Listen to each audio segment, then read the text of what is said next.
right after a news update here momentarily. Let me set the stage. As you know, there's a few levy issues on the ballot here locally. And there are a few things we can control when it comes to my money and your money, right?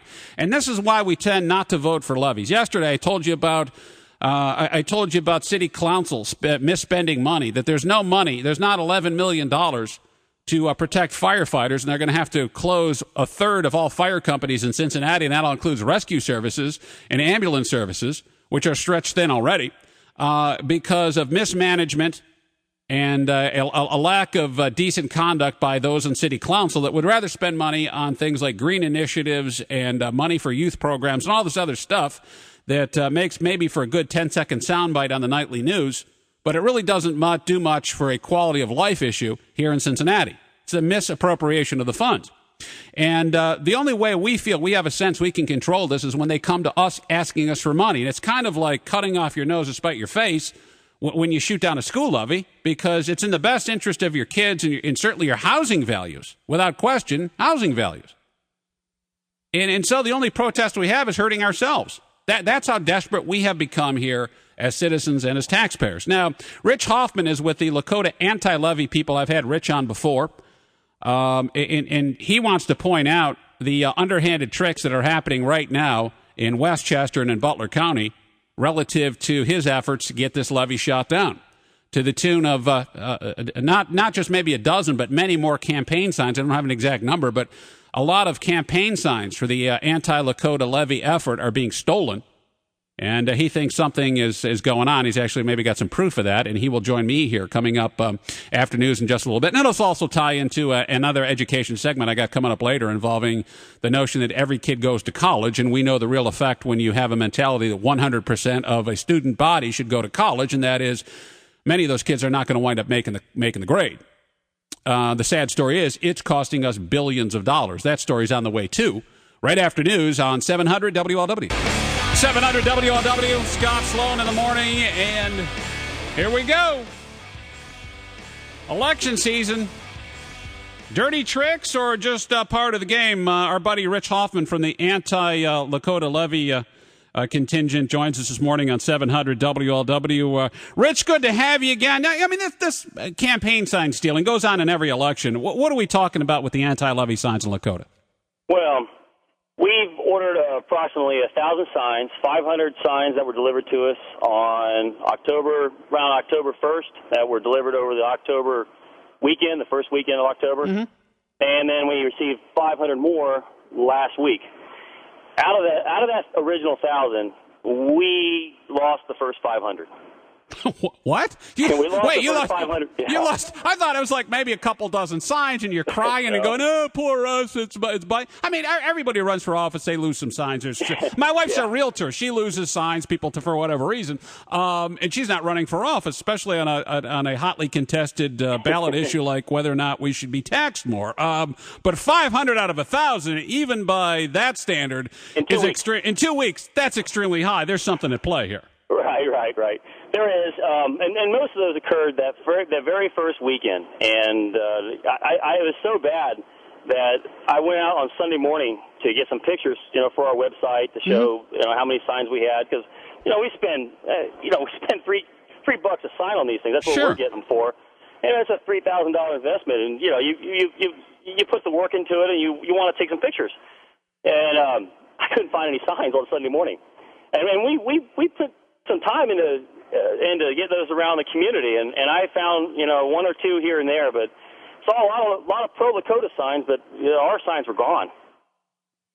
And is there an indication? I mean, have they caught anybody that may be tied to taking the signs? Yeah, they caught a couple kids on Thursday. I think it was October 7th.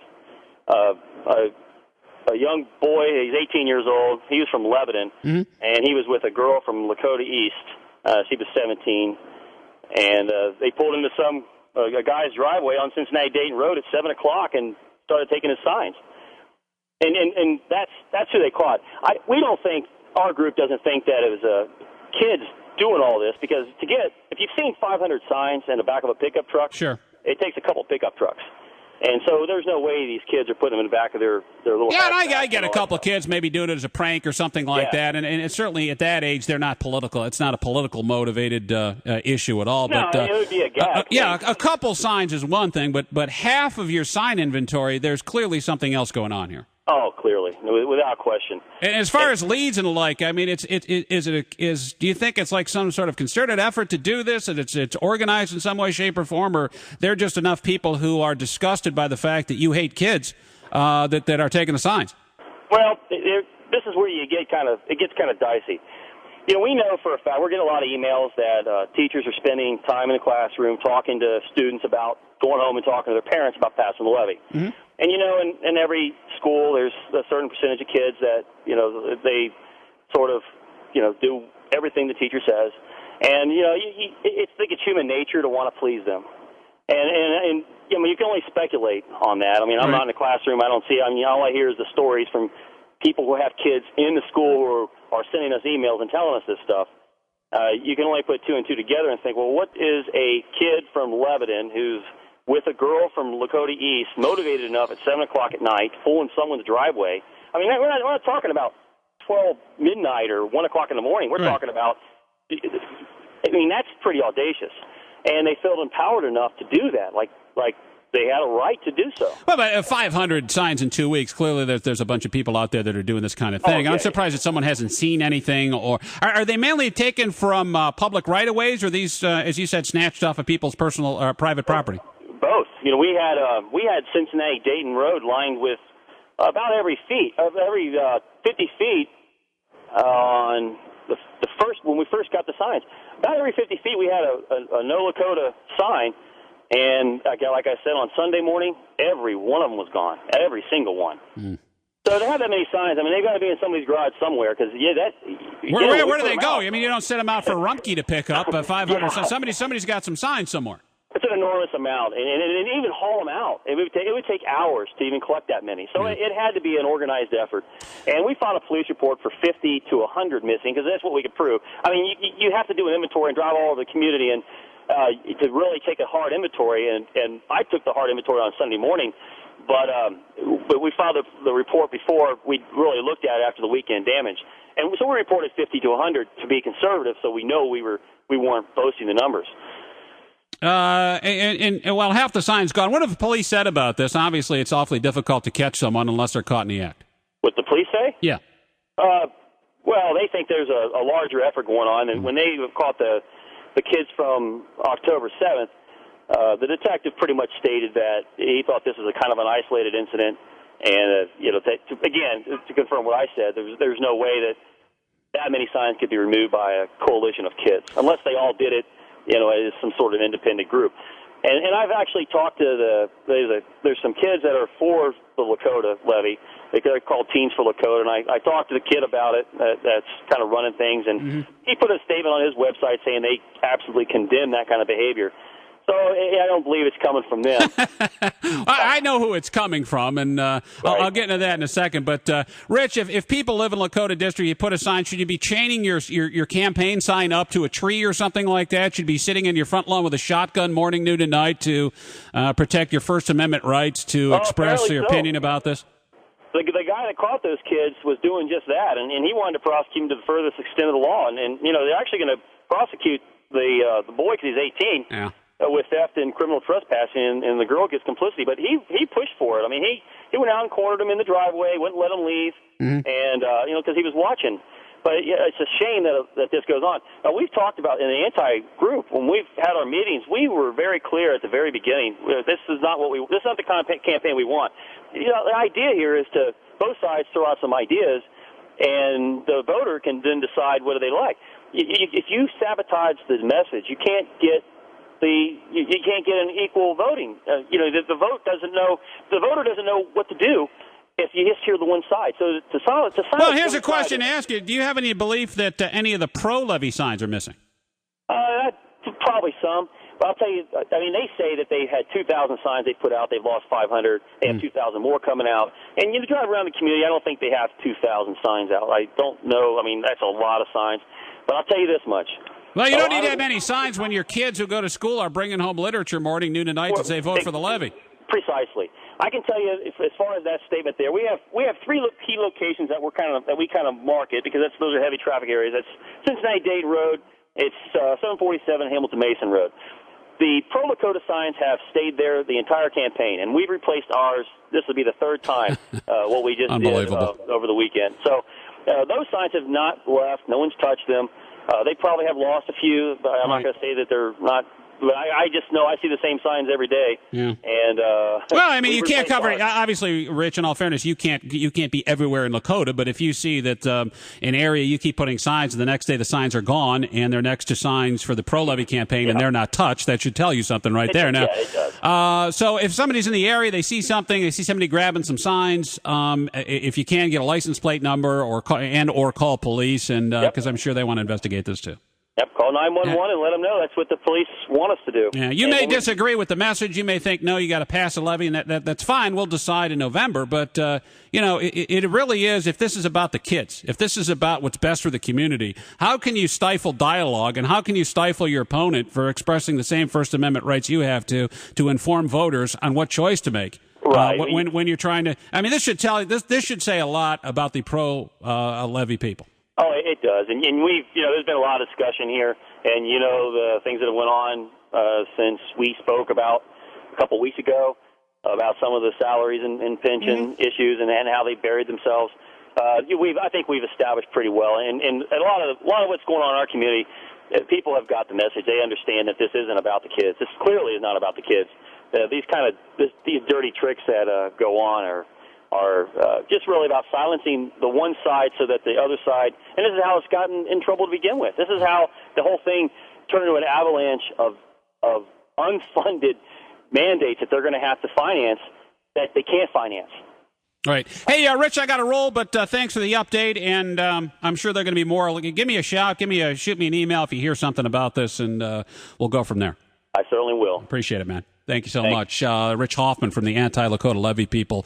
Come on, you got 1,000 signs, and 500 of the signs are stolen. Any business has something called shrinkage, right? If you're a campaign, if you run a campaign, if you're a politician, if you're Steve Driehaus, if you're Steve Shabbat, and you're running for office, a number of your campaign signs are going to go away. It generally, that's part of the game, right? But even the most seasoned politician will admit half the campaign signs missing. There's some serious foul play going on in Lakota. And I have a sneaking suspicion who is behind it. I'll give you details right after this on 700 WLW. Scott Sloan, 700 WLW, on air, online. The blog at 700WLW.com, brought to you by Holman Motors GMC, Ohio's largest GMC truck dealer. The Fort Mitchell car mod of the day. That's fantastic. Also, something called Scootercide, Death by Scooter, 6 hours in hell, which is fantastic. It just shows you how bad air travel is these days. And this was happening in first class, by the way. How about 2 screaming babies and a cowbell in first class? See the video. Also, the epic parenting fail of the day somebody got on I-75. You've got to see this picture. And if you see it, I'm just curious, how is this not a crime? If you have a baby in a stroller that is held in the back of a pickup truck by tie-downs, driving down I-75. Got to see the picture. It's all there on the blog this morning. Scott Sloan at 700WLW.com. Betty and Morrow, good morning. Hey, Scott. How are you? I'm fine. What's up? Hey, we had a vote no sign in our front yard at one time, and my husband was sitting outside after dark, and a local policeman come up and tried to take the sign, and he caught him right in the eye. A cop tried to steal the sign? Yep. And when he caught the cop, what did the cop say? He was so flustered his hat flew off, and he didn't know what to do. And your husband said, "Are you stealing my campaign sign?" And the cop went, Yeah, and my husband told him, "Get out of here." Well, you really couldn't arrest the cop, could you? No. Well, it's because that makes sense. A levy because it's going to impact their bottom line, right? Yeah, it was the school levy sign, and he come up and maybe it was the resource officer. I don't know. could very well be. So the question is, and I don't think it's John Wayne or Julie Schneider. They're nice people. They're in studio. We just disagree, and I'm glad to have them in last week to hear their side of this and why they think it's so important. And couldn't answer many of the questions I posed to them, but I respect them for coming in. It was certainly cordial, and do they strike me as people who would be behind this? No, but let me tell you who is. The people that are on hold right now are behind this. The people who are on hold right now, well, most of the people on hold, are the ones that would most certainly steal campaign signs. And the reason why I believe that is because it was sent to me multiple times the other day that my name and the name, Daryl Parks, also an anti-Levy guy. He talks about that on a Saturday show, Saturday midday. Basically telling people to monitor this radio station, monitor my show, and then when they hear me talking about the levy, they're supposed to call in and defend it. And the email I get, and let me just tell you, I get about 200 emails a day. And I try to respond when warranted if I can. It may be brief, it may be short, but it's almost a full-time job just responding to email on the show. And every time I bring it up, the email box pops. And the ones that are the ones that disagree with the anti-levy message, the pro-levy people, overwhelmingly try to argue emotionally and use, well, words I can't use on this radio station. See, when you battle fact, you battle valid questions with emotion, all you're left with in trying to win your argument is demeaning or calling someone else names. Or the argument is, well, how much do you make? And the argument is, have you ever spent a day in a public school? And the argument is, why do you hate kids? Why do you hate teachers so much? Why are you so mean? And it's not meanness, it's based in fact. And the fact is, we don't have the money to give you. We think you're doing a fine job. We think you could probably do the same job for less money. We don't have it to give, and there's quite a backlash in the public service sector versus the private sector, that we have the opinion that you get treated better than we do. And when you look at the teacher contact, all 165 pages of Lakota, you can't tell me that's not the case. And so the campaign has resulted in dirty, underhanded tactics and name-calling and stuff that if your kid did in school, they'd be expelled for bullying. More of your calls ahead. Scott Sloan, 7.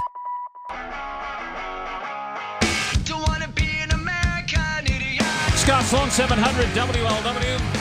I mean, it's pretty clear who's stealing the campaign signs. If you're in Lakota, the anti-Lakota Levy people have put up about 1,000 signs, and now half of them have gone missing in the last 2 weeks, so there's clearly something underhanded going on here. I think we can agree. As I said, it's kind of interesting that when I was speaking with Rich Hoffman from the anti-Lakota Levy people, that before Rich was even on, because I had put this on Facebook and I had on my blog at 700WLW.com too, that he would be on at 9:35. Russ said it was interesting. There were people waiting on hold before Rich Hoffman was even on the show. And as I said, if you wonder who's behind it, there's your guilty party. Every time I bring up I don't get the school levy thing, I think it's a bad time, and the number of factually based arguments I have against voting for this thing, it's always met with criticism through my email, with attacks, personal attacks, questions that aren't germane to the argument, and certainly arguments that even a kindergartner would go, that really doesn't apply here. So you're really not helping your cause. And where this comes from is we are on, my show specifically has been named on the Pro Lakota Levy newsletter that goes out on the information tree that goes out to everyone trying to get them to vote for this thing and saying that, look, these guys are against it. Why don't you educate Scott Sloan and call his show anytime he brings this thing up? And I would like to know what I'm missing specifically when they say call and educate him. Are you educating? Are you threatening? Are you going to take signs out of yards? If you can give me a reasonable argument as to why you should say yes for this thing, I'd like to hear it. And quite honestly, I thought I gave fair time to John and Julie last week to explain this, and even there are questions they can't answer. I get property values, and that's certainly part of the bigger problem. But whether or not if you vote against this thing, your property values are already down. After the election, I think we should collectively get together, and that would be the pro and anti-levy forces, and force the hand of lawmakers into doing something to fix this mess. That's the problem. That is the 800-pound gorilla in this argument. Now, I don't know if it's giving total control to the state, because they're going to spend like a bunch of drunken sailors, and they're going to kowtow to the teachers' unions and give them everything they want. which isn't necessarily a wise use of our money, but I would like to get backpack funding in place so each family in Ohio gets X amount of dollars per kid, and then you send your kid to the school, private, charter, magnet, public, or otherwise, that you think is going to do the best job educating your kid. That's how you fix the system. But I'll tell you what doesn't fix the system, and that is when somebody disagrees with you and tries to make a valid argument for the same voter's attention that you are, and you steal their campaign signs. That tells me that your argument is intellectually and morally bankrupt. Like about 7 of the 10 people that are on hold right now at 513-749-7000, 800 the big one, and pound 700 AT&T. John Westside, you're on the show. Good morning. John, you with me? I'm with. Hello. No, your connection cut out. Who should I bump up here? Let me get one of the Pro Levy people on here. Let's see who's on hold. Jeff on a cell. It's you. Hi there. Hi, Scott. I don't know if we have a good connection here, but I agree with you totally that the social fabric of communities is being torn apart by more the state than the individual communities, and that the over-reliance on property taxes is really the issue that needs to be addressed. I'm both a property owner in Liberty Township as well as a parent of children in the school district, and I'm a big supporter of public education in the levy efforts. But I also understand that, due to the way the state funds schools, you have 1,600 students in the Lakota school district that don't receive any state funds. Yeah. You have 17,000 students that have received reduced state funds because Lakota is considered a quote-unquote wealthy district. Yep. And then you have local levies that aren't allowed to grow to meet the costs associated with these new students and inflation. So, and the bottom line is we send the same or more tax money to Columbus and to Washington. And then when they spend the money on other things, we are told we have to make up the difference. That's for something we already paid for. Absolutely. I mean, I think if you talk to most of the people who are anti-levy, they're not anti-school district, they're not anti-education, they're anti-levy. And if I think you talk to most of the people who run levies and most of the people who are involved with schools, their position is that they choose not to run levies. It's a position that the state has forced us into. But to Rich's comment, to someone who is associated with the pro-levy campaign, there are more than 500 pro-levy signs that have gone missing as well, including 25 in the Winds of Liberty where I personally live and have helped distribute signs. I think part of the issue is that signs that are put up in right-of-ways are taken down by people who work for the township, who work for the county. Well, hold on a second. I kind of asked that question to Rich, too, and I said, public right-of-way. He said, well, in an area he frequently travels, and he's the one who put the signs up. Now, obviously, neither one of you guys can be everywhere in the district counting the signs. But that being said, he said, we put the anti-signs right next to the pro signs, which is pretty common in a public right-of-way. And he said all the anti-ones are missing, but the pro-levy signs still stand there. So it's not someone just taking them because they think because they think you're breaking the law. Clearly, they are targeting, in this case, the anti-levy signs. Well, when I drove down Cincinnati-Dayton Road this morning, and I dropped off my daughter at Wyandotte Elementary and was driving down the road, and I've been used to seeing signs for both pro-levy and anti-levy, I didn't see signs for either portion of the campaign. So, I think, unfortunately, the passions on both sides of this issue have grown a little bit beyond the realities and what should be done appropriately in a campaign effort. But, I'm with you that certainly at the conclusion of this levy effort, there's 614 public school districts across the state that need to align with the business community, with the developers, with the cities and townships, and with the property owners to change the system. Yeah, what has to happen after this election is, I'll say this. I'll tell you what, you know where I stand on the levy stuff. But I think that the pro-levy people, good people like John Wayne and Julie, and good people like Rich Hoffman and Dan who stand against the levy, that those forces should combine like super friends. And after the election, say in the second week of November, after they pick their old signs up, is get together, have a meeting, and then take these similar interests across the state of Ohio and all 88 counties and all the districts in those counties and get together and come up with a collective effort to go after politicians in Columbus, to do something that they have kicked the can down the road, like the feds have with Social Security and a number of other programs as well, as they've kicked the can down the road and ignore school funding. So for too long, every time there's a levy, the election happens, we talk about it on the Wednesday after, that first Tuesday in November, and then it's forgotten about until May, until August, until they decide to get it back up on the ballot again. And it's the never-ending cycle of hammering us for money.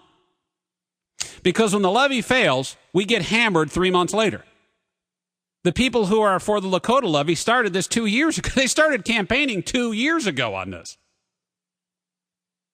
And those efforts should largely be put into fixing the broken system, not coming to us after the fact asking for more cash, because things are messed up. I don't like the idea of just giving a blank check to Columbus and saying, well, you know what? Let's blow up the property tax model. We have no say, because what they're going to do is reward a lot of their union buddies. They're going to pay off the special interest groups that have a stake in how much money can be diverted to education. So at least in this regard, we have a say. There's a control there. We don't like the way it's structured with property taxes and levies, but at least we have a say. And clearly people are speaking up in that regard. And it's a very simple solution. I'll hammer it, and this is the number one point, is backpack funding. Each family in Ohio gets X amount of dollars. You send your kid to a school, public, private, or otherwise, that best suits your individual needs. And this will fix schools in the inner city and in the rural areas and most certainly in suburbia. But of course, then, if you have a say in what your kid is taught and where your kid goes to school, and then this creates competition between schools, public and private, this is bad for politicians. This is bad for special interest groups. This is bad for their way of life. This is why the system is structured as it is. 513-749-7800, the big one, pound 700 AT&T.